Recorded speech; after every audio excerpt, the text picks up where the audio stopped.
Halo teman-teman semua, kali ini kami akan menjelaskan sistem reproduksi wanita. Nah, sebelum kita masuk ke dalam materi ini, apa sih itu alat reproduksi wanita? Alat reproduksi wanita adalah organ-organ yang berperan dalam sistem reproduksi dengan tujuan berkembang biak atau memperbanyak keturunan. Agar mampu menjalankan prosesnya dengan baik, maka keadaan fungsi dan struktur alat kelamin ini harus dalam keadaan normal. Nah, alat reproduksi wanita ini terdiri atas organ kelamin luar dan dalam. Sekarang, mari kita bahas bagian dan fungsi sistem reproduksi wanita. Organ kelamin bagian luar wanita menurut Mrep 1996 dan Peart 2007. Yang pertama yaitu mons pubis, merupakan bagian yang menonjol meliputi simfisis mulai ditumbuhi rambut pubis hair pada pubertas. Yang kedua, labia mayora, merupakan kelanjutan dari mons pubis. Kedua bibir ini bertemu di bagian bawah dan membentuk perineum. Labia mayora bagian luar tertutup rambut dan bagian dalam tanpa rambut, yang mengandung kelenjar sebasea, lemak. Yang ketiga, labia minora, merupakan lipatan bagian dalam bibir besar labia mayora tanpa rambut. Bagian atas labia minora akan bersatu membentuk preputium dan frenukum clitoridis. Yang keempat, klitoris. Bersifat erektil, glans clitoridis mengandung banyak pembuluh darah dan serat saraf sensoris sehingga sangat sensitif. Yang kelima, vestibulum serambi, merupakan rongga yang berada di antara bibir kecil labia minora. Terdapat 6 buah lubang, yaitu officium uretra externa, 2 buah muara kelenjar Bartolini, dan 2 buah muara kelenjar periuretral. Yang keenam, perineum, terletak di antara vulva dan anus, panjangnya kurang lebih 4 cm. Yang ketujuh, orificium uretra, jalur keluar urine dari kandungan kemih. Yang ke-8, mulut vagina, terletak di bawah officium uretra. Terdapat himen, suatu membran yang bentuk dan ukurannya bervariasi.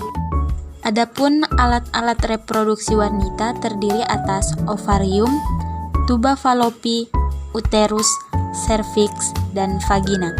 Yang pertama adalah ovarium. Ovarium merupakan saluran reproduksi perempuan yang berfungsi untuk menghasilkan ovum secara hormon estrogen dan progesteron. Fungsi utama dari ovarium adalah untuk memproduksi sel telur dan hormon estrogen serta progesteron yang penting untuk siklus menstruasi dan kesuburan. Selanjutnya ada oviduk atau tuba fallopi, tempat saluran telur.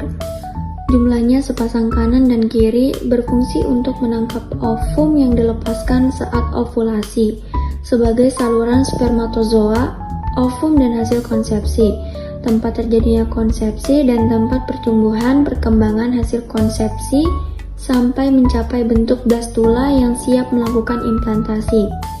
Pada daerah 1/3, bagian dari tuba ini umumnya sel telur yang dibuahi oleh sel sperma.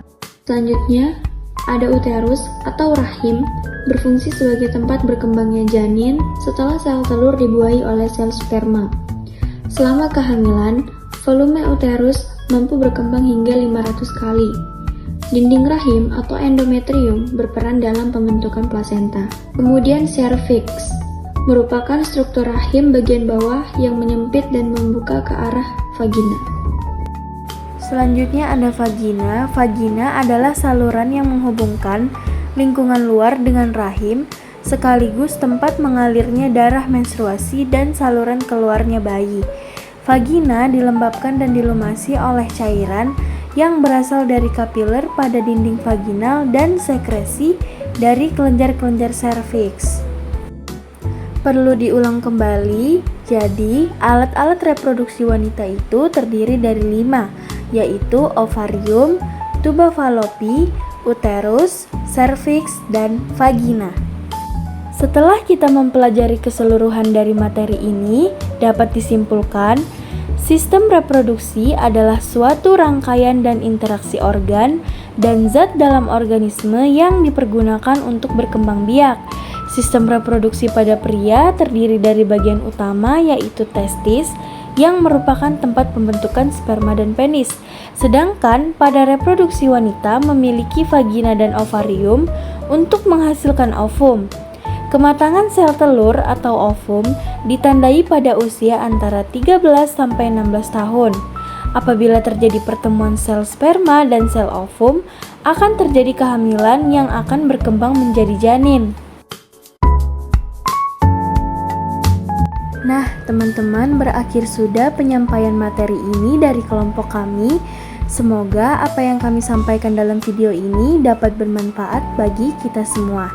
Membeli bunga ke pasar tua, begitu indah berwarna putih. Saya ucapkan maaf bila ada salah kata. Akhir salam saya ucapkan terima kasih.